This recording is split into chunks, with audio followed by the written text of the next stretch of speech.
Until recently, most materialists assumed that everything must be inside the brain. There must be internal representations of the entire external world. But more recently, the idea of what I call the extended mind, the mind extended beyond the brain, has actually become part of mainstream philosophical discussion. For example, the British philosopher of mind, Andy Clark, has written about this in his book, Supersizing the Mind.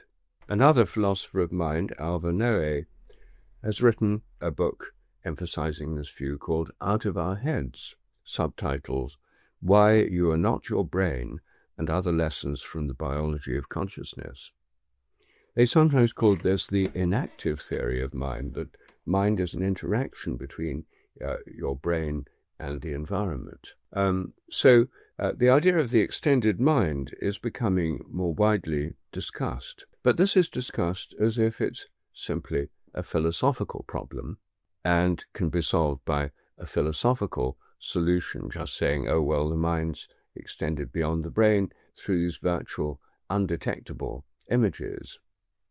But I'm an empirical scientist, so I like to see, well, what difference would this theory make, and would it actually be testable?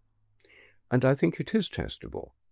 If our minds reach out to touch what we're looking at in every act of vision, then we may be able to affect what we look at just by looking at it. So, is this possible? Is it possible that our minds affect what we're looking at? Well, at first sight, you think, well, that's obviously rubbish. Of course they can't. But when you reflect a little bit further, you realize that actually this is a common experience. If I'm looking at you from behind, you don't know I'm there, is it possible that you can detect my gaze? Well, as soon as you ask that question and become aware of the sense of being stared at, you realize it's very common. Surveys show that more than 90% of the population, including children, have experienced being looked at from behind. They've turned around to find someone actually is looking at them. And also, a great majority of the population have experienced it the other way around. They've stared at someone from behind and found that person turn around and look straight at them. This sense of being stared at is, in fact, directional. It's not just a vague sense of unease. In many cases, people look straight at the person who's looking at them. I've had that experience myself when I've looked at somebody out of an upper window. It happened from this very room I'm sitting in now. I looked out of the upper window. There was a woman getting out of a car who I knew, and I was looking at her as she got out of the car. And then as soon as she got out of the car, she just turned straight up and looked straight in my eyes. It wasn't just a vague sense she might be looked at, being looked at. She sensed where she was being looked at from. So this is, in fact, a well-known phenomenon. It's well-known all over the world. It's known in all cultures. It's known in our culture. It's widely recognized. Surveys have shown by children and adults, as I mentioned. So what does science have to say about it? Well, the answer is virtually nothing.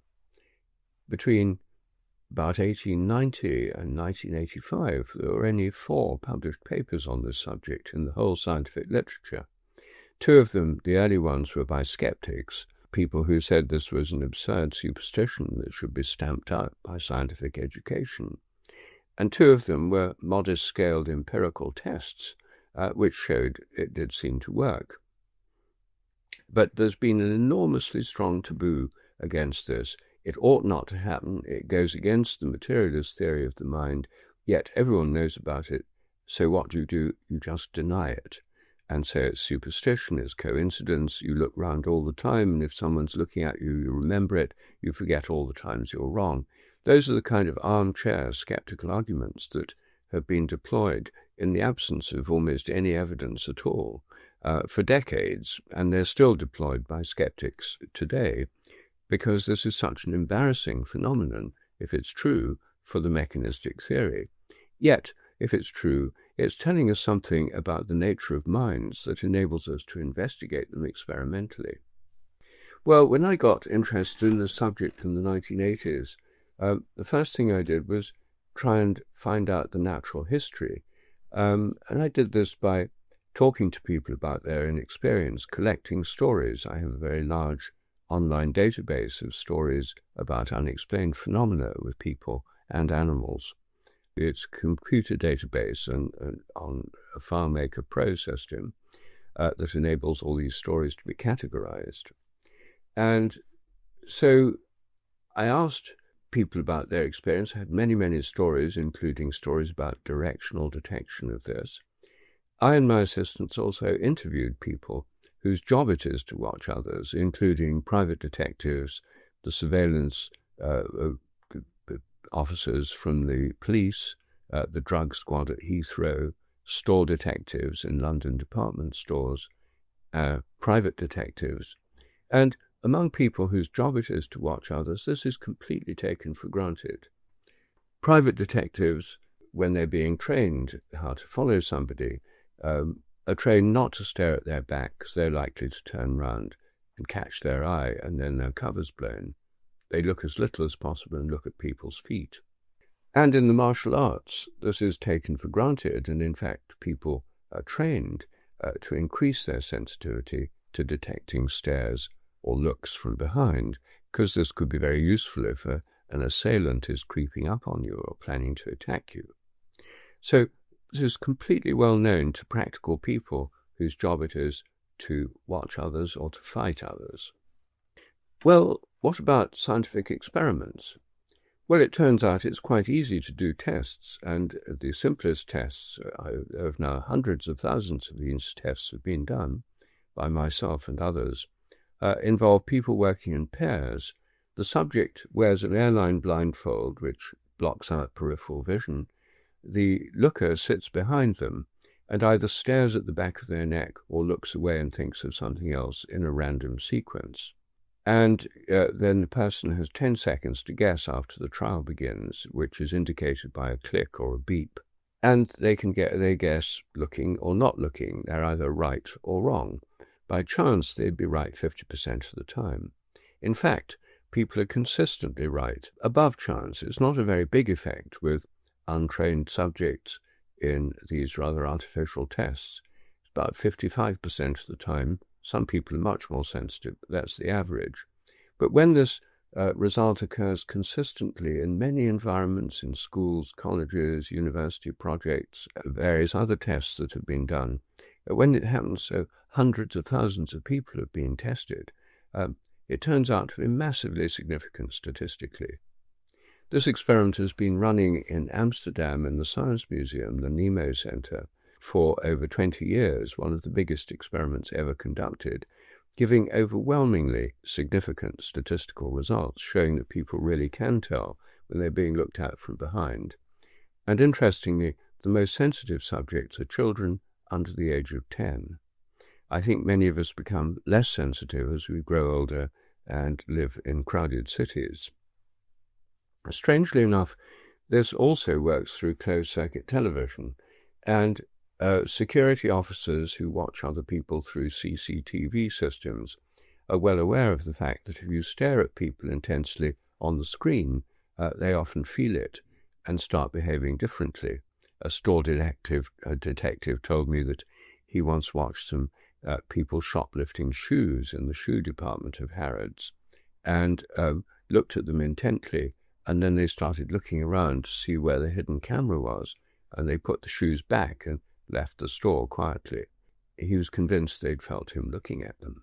And experiments with CCTV have shown that if you measure people's skin resistance, electrodermal response, which measures emotional arousal, small-scale sweating, it changes the skin resistance.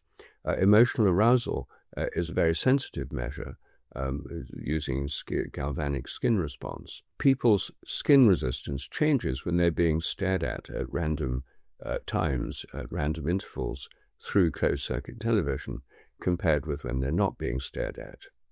These experiments have now been widely replicated, and there's been now, I think, overwhelming evidence that this really is a phenomenon that occurs on a wide scale.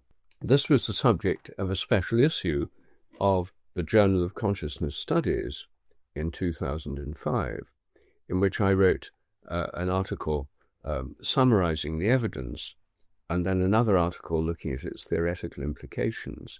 And then there were responses by 14 different scientists, including several paid-up skeptics, committed members of skeptic movements. And then I responded to all those at the end. The editor of the journal was very keen on bringing this issue out into the public and having a full-scale scientific discussion of it after so many years of ignoring it. But even the very fact of discussing it in a scientific journal was highly controversial, and one member of his editorial team threatened to resign if he went ahead with this project, saying this was obvious nonsense.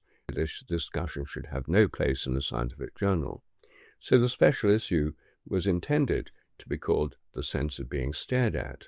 However, in the light of the controversy before it even came out, he had to change the title of the issue, and it's called Sheldrake and His Critics, The Sense of Being Glared At.